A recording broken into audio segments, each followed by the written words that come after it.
My husband lifted his wine glass and said he deserved someone more ambitious.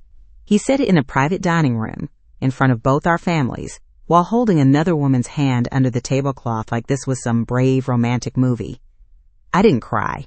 I looked at her and asked, "Did he tell you why his company can't open the investigation email I sent at 4:52? His fork hit the plate. The room went so quiet I could hear the candles burning. "My name is Abigail Reed. I'm 33, Senior Quality Systems Manager at a medical software company in San Diego. And 5 months before that dinner, I started quietly building something that would end my husband's version of his own story. Matthew and I had been together 11 years, married 7. I thought I knew every version of him, the charming one at investor dinners, the sharp one in boardrooms, the one who came home loosening his tie and asked what I'd made for dinner, like it was a favor I owed him. He called the dinner a mature transition. He booked a private room at Aldea, invited both families, and told everyone to dress nicely. He wanted an audience when he delivered the speech he'd been rehearsing in his head for months. What he didn't know was that I'd been preparing too, just not for the same ending. When I walked into that room, my hands were shaking. My mouth was completely dry. My heart was doing something I couldn't slow down. But I sat across from him, unfolded my napkin, and smiled like a woman with absolutely nothing to lose. He had no idea. None of them did. 7 years of marriage, and I can still remember the exact week I stopped being a person to Matthew and became a function. It was during Q3 board prep. He slid a printed internal summary across the kitchen counter and said, "Clean this up before Monday." I read it. It wasn't messy writing, it was messy facts. Numbers that didn't match the product specs I had helped approve. I looked up and said, "Matthew, this overstates the reporting accuracy by about 12%. He laughed. Not a mean laugh, just the kind you give someone who's interrupting. "Abby," he said, picking up his phone, "you have a compliance brain. That's what you do. You flag things. I'll handle the framing." I stood there with that document in my hand, and something shifted. I didn't say anything else. I put the paper down and went back to the kitchen. He never knew I kept a copy. That was the first one. Over the next 3 months I kept more. Not because I had a plan. Because something in my gut told me Matthew's framing was getting further and further from anything I recognized as true. The first time I met Piper was at a company launch dinner for the hospital expansion campaign, 6 months before the family dinner. Matthew stood at the head of the table mid-toast and stopped to introduce her. "This is Piper Walsh," he said, and his voice actually changed register. She came in and immediately understood what we were building. That kind of hunger is rare. Piper smiled without looking uncomfortable about it. She was 31, sharp, put together in a way that said she'd thought about it. She shook my hand and said it was nice to finally meet me. Then Matthew wrapped up his toast and said, almost as an afterthought, "Abby's happiest with spreadsheets and takeout, so you all know who keeps the trains running." A few people laughed. I laughed too. I had learned to laugh at those. But Valerie, my former QA colleague, seated 2 chairs down, did not laugh. Valerie had worked alongside me for 4 years before moving to a contract role. She looked at me with an expression I'd seen from her before. She used it when someone said something in a meeting that should have been flagged. The records Matthew wanted cleaned up started appearing in other documents. I wasn't looking for a pattern at first. I was doing my job. As quality systems manager, I had legitimate access to audit trails, version histories, and internal training logs across several teams, including some that fed into Matthew's operational chain. One Tuesday afternoon, I pulled a compliance archive for a routine vendor review and found something that stopped my breath. A training log dated 8 months back had been revised. Not updated, revised. The original submission timestamp was still embedded in the metadata, but the content had been altered to show completion rates the team hadn't actually hit. I cross-referenced it against a board presentation from the same quarter. The board presentation cited those exact numbers. I sat very still for a long time. Then I opened the backdating records. Then the reimbursement claims from the hospital rollout pilot. The pattern was not subtle once you knew where to look. Backdated approvals. deleted internal warning threads, a clean line between what Matthew's team told the board and what the actual product data showed. And then I found the part that made my stomach drop. Several of these records were routed through teams I had previously supervised. My name wasn't on them, but my function was.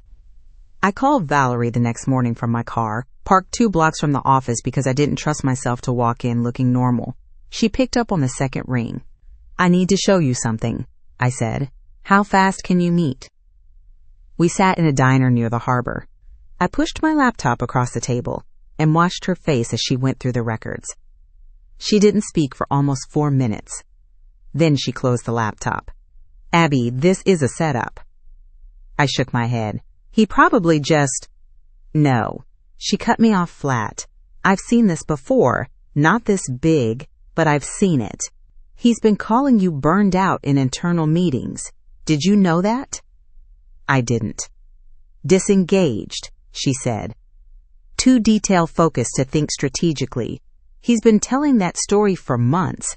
If a regulator or the board starts asking questions about these records, the first function they're going to look at is whoever ran quality oversight over those teams."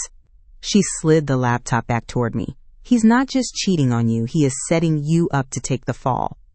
2 weeks after meeting with Valerie, I saw them together. It was after a conference mixer downtown. I'd left early for an early call and was walking to my car when I heard Matthew's voice bouncing off parking garage concrete. He was laughing. I turned the corner and saw him and Piper standing outside the elevator, close in a way that left nothing open to interpretation. Matthew saw me first. For 1 second, his face did something complicated. Then it settled into something worse than guilt. Calm. "I was going to talk to you this week," he said. I looked at Piper. She had the grace to look away. "Does she know?" I asked.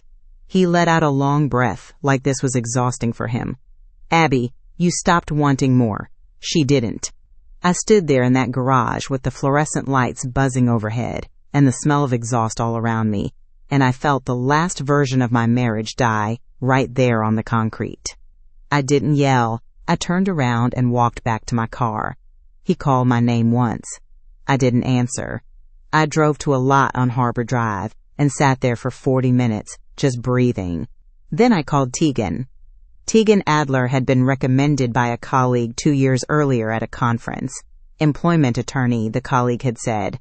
"If you ever need someone who thinks like a surgeon, call her." I'd saved the number without knowing why. I knew why now.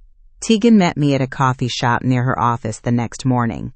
She was quiet-voiced, with the kind of stillness that made you want to be careful with your words. I laid out everything, the records, the pattern, what Valerie had told me about his internal narrative. She listened without interrupting. When I finished, she said, "Here is what you can do and what you cannot.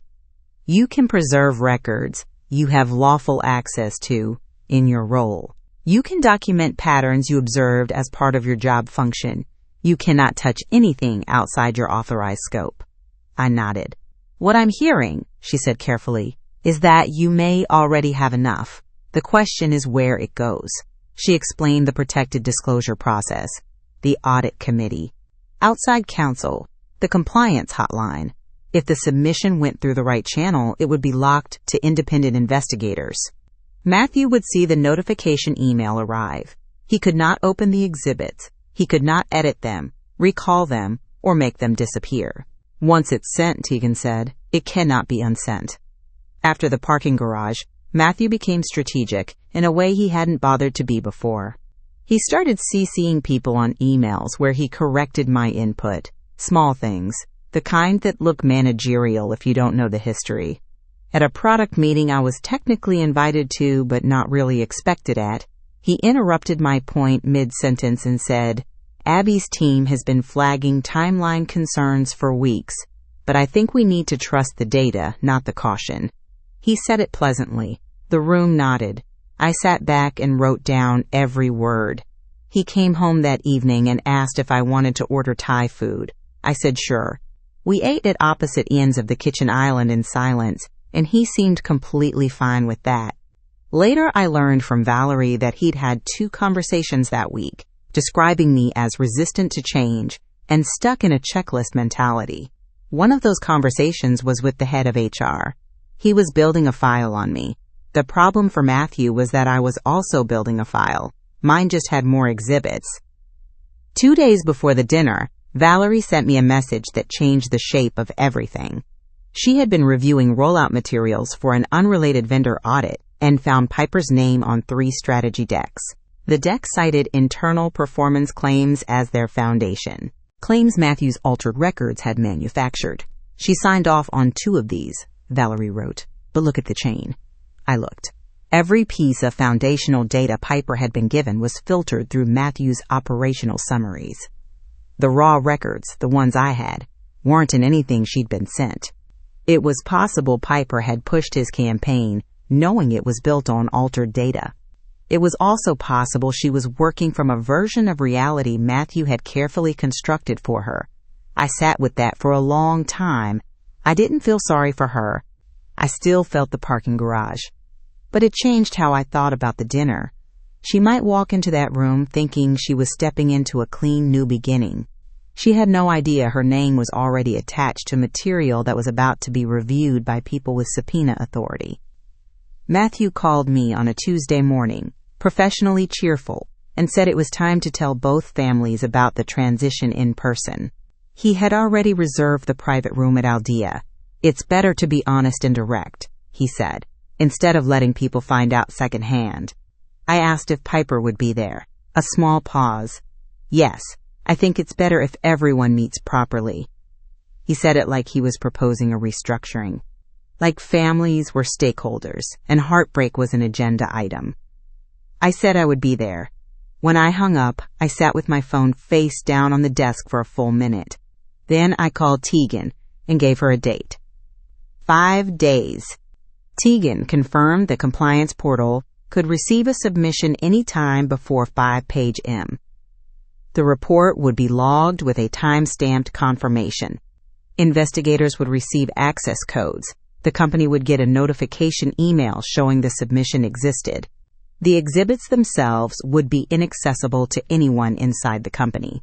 Once it's sent, she said again, make sure it's right. I spent the next 4 days making sure it was right. The 4 days before the dinner were the quietest of my life. I worked my regular hours. I answered emails. I made dinner twice.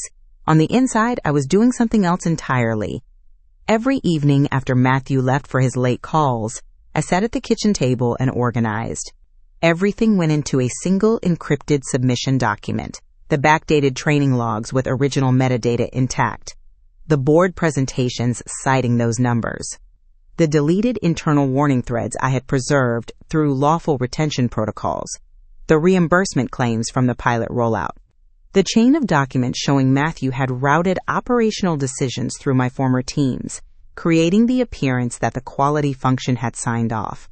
And one more item Tegan had advised I include, a timeline showing Matthew's escalating characterization of me as burned out, disengaged, and too detail-focused to think strategically, running in parallel to the exact period when the record manipulation was occurring.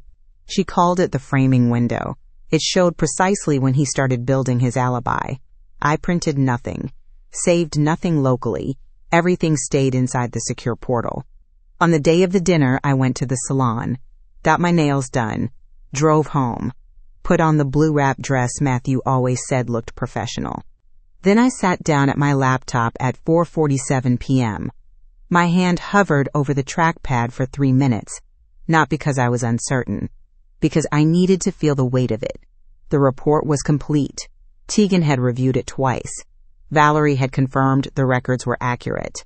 Everything in that document was something I had lawful access to, observed in my professional capacity, and documented without touching anything outside my authorized scope. I was not framing Matthew. I was refusing to let him frame me. At 4:52 p.m. I clicked send. The confirmation appeared immediately. A case number. A timestamp. A note that said the exhibits were now locked to independent investigators, and that a notification had been sent to the audit committee, outside counsel, and compliance hotline. I read it twice. Then I closed the laptop, picked up my bag, and went downstairs. Matthew was already in the kitchen in his good charcoal suit, checking his watch. "Ready?" he asked, not looking up. "Ready," I said. I sounded completely normal. He held the door open for me like everything was fine.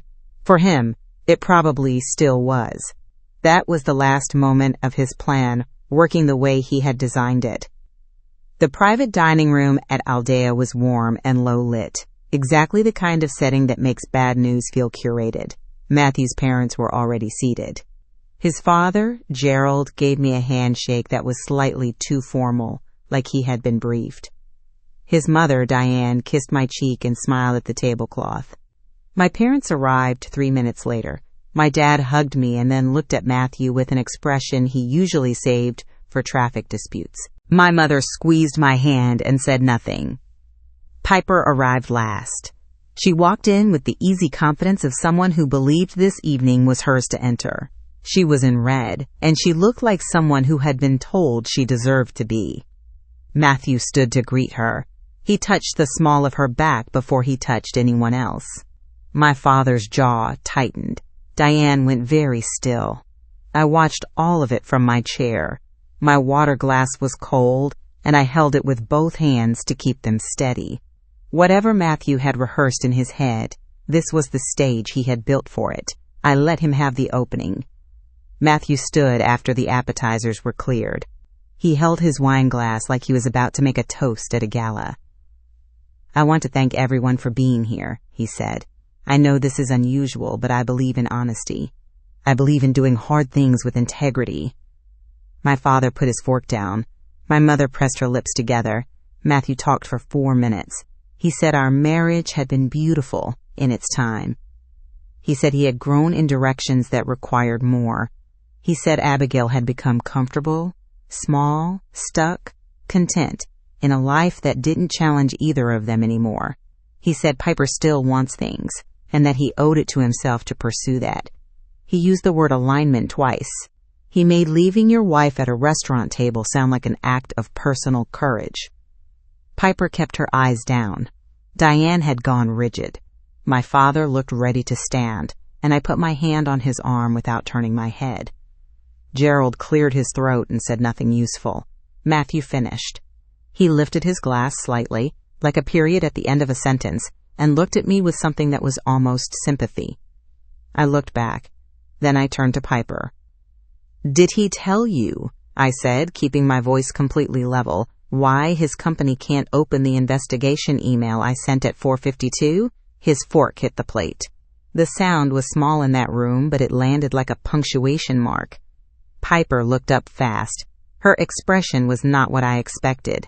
Not guilt. Confusion, and then something flickering behind it that looked like dread. Matthew's face went the color of the tablecloth. "What did you do?" he said. It wasn't a question. "I documented what I found," I said. "In my professional capacity, using records I had lawful access to." He stood up. His chair scraped back hard. "Abby." "The submission is locked," I said, "to independent investigators. You got a notification that it arrived. You cannot open the exhibits. You can't edit them, recall them, or make them disappear." Gerald set his wine glass down very carefully. Diane stared at the table. My mother had her hand over her mouth. My father was completely still now, watching Matthew with an expression I had never seen on him. Matthew's hand went to his phone. "Don't do that here," I said quietly. "It already happened." Matthew stayed standing for 10 seconds too long. The whole room could feel him trying to calculate. Piper pushed back from the table slightly, like she needed physical distance. "What investigation?" Her voice was careful. Matthew turned toward her, and for the first time that night, he didn't have the right words ready. "It's a compliance formality.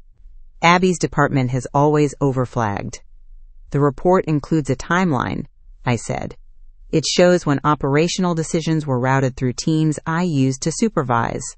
It also shows when you started describing me as burned out and too detail-focused to think strategically in internal meetings." Piper looked at Matthew. "You were doing that while this was happening?" Gerald stood, not aggressively, but deliberately. He put his hand on Matthew's shoulder and said, very quietly, "Sit down, son." Matthew did not sit down. He looked at me the way someone looks at a wall they just walked into. Diane was crying without sound. My mother came around the table and put her hand on my back. My father hadn't moved. He was just watching Matthew with that expression, steady and cold, waiting for the next thing. Piper stood up, not dramatically, just carefully, the way someone stands when they're not sure their legs will hold. She looked at Matthew and said, "Were those strategy decks built on real data?" Matthew opened his mouth. Closed it. The candle between them flickered. "The performance claims and the hospital rollout materials," she said. Her voice was completely flat. "Were those numbers real?" "Piper, I signed 2 of those decks," she said. "My name is on them." The room had stopped entirely. Gerald's hand was still on Matthew's shoulder. Diane had both hands over her face. My father finally leaned back in his chair, crossed his arms, and exhaled slowly. "The investigators will determine what's real," I said. I wasn't looking at Matthew anymore. I was looking at Piper.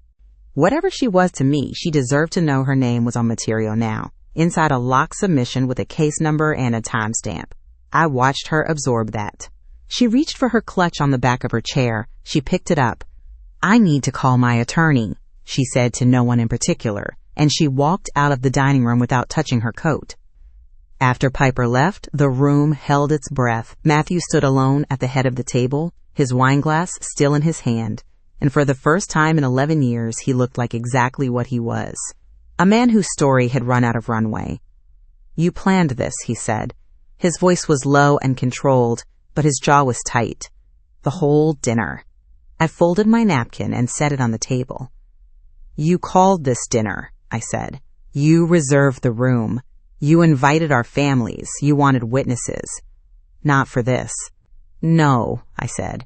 "You wanted witnesses for the part where I sat here quietly and absorbed it. You wanted them to see you give your speech, and me have nothing to say." He put the wineglass down. Hard. It didn't break, but the sound made Diane flinch. "You stopped wanting more," he said, the line he'd used in the parking garage. He was reaching for something that had worked before. She didn't. "I know," I said. "That's what you told yourself. While you were backdating approvals and routing liability toward my teams, you told yourself the problem was my ambition." He had nothing left after that. "Gerald," said his son's name, quietly. Matthew turned away from the table and walked toward the exit. He didn't say goodbye to my parents. He didn't say goodbye to his own. The room held that particular silence that comes after something irreversible. My father got up slowly and moved to the chair beside me. He didn't speak for a minute. Then he put his hand over mine on the table and said, "How long have you known?" 5 months, I said. He nodded and didn't ask why I hadn't told him. He understood something about me that Matthew never had. Diane looked up. Her mascara had tracked down one cheek, and she looked older than she had an hour ago. She looked at me and said, "I didn't know. I believed her." "I know," I said. Gerald was in the corner on his phone, speaking very quietly. My mother had gone back to her seat and was refilling her water glass with the calm of someone who would fall apart later, in private, the way I had learned to fall apart. The waitstaff appeared at the door uncertainly. My father waved them off. I picked up my bag, everything I had brought to that dinner I was taking home. I had a case number and a secure portal. I had a timestamp. I had an attorney. My name was on nothing that wasn't mine, and nothing that was mine had been touched. I stood up. My legs were solid. I said goodbye to Diane first. She stood and hugged me, briefly and tightly, and I felt her shake once. Gerald nodded at me from across the room with something in his face I didn't have energy to name. My parents walked out with me. My father carried himself like a man leaving a courtroom. My mother linked her arm through mine and asked, very quietly, if I was hungry, because she had leftover pasta at home and frankly she was not going back to an empty house tonight. I said yes. We walked out of Aldea into the San Diego night, the air cold and salt-edged off the bay, and I stopped at the top of the steps for just a moment. Not for drama. just to breathe. 11 years, 7 of them married. And it ended not with screaming or broken dishes or a courtroom scene, but with a fork hitting a plate in a quiet room, and a man realizing that the woman he had been dismissing had been paying attention the entire time. My phone buzzed. Tegan, a text that said only, "Confirmation received their end. It's moving." I put the phone in my bag and walked down the steps to my parents' car. I didn't plan to end my marriage at a dinner table. I planned to do my job, protect my name, and stop absorbing consequences that were never mine to absorb. Matthew called it ambition when Piper had it. He called it being stuck when I had it. The only difference was that mine had a paper trail. Have you ever had someone mistake your patience for a weakness? Drop it in the comments. If this one landed, hit like and subscribe. More stories are coming, and some of them are even harder to believe.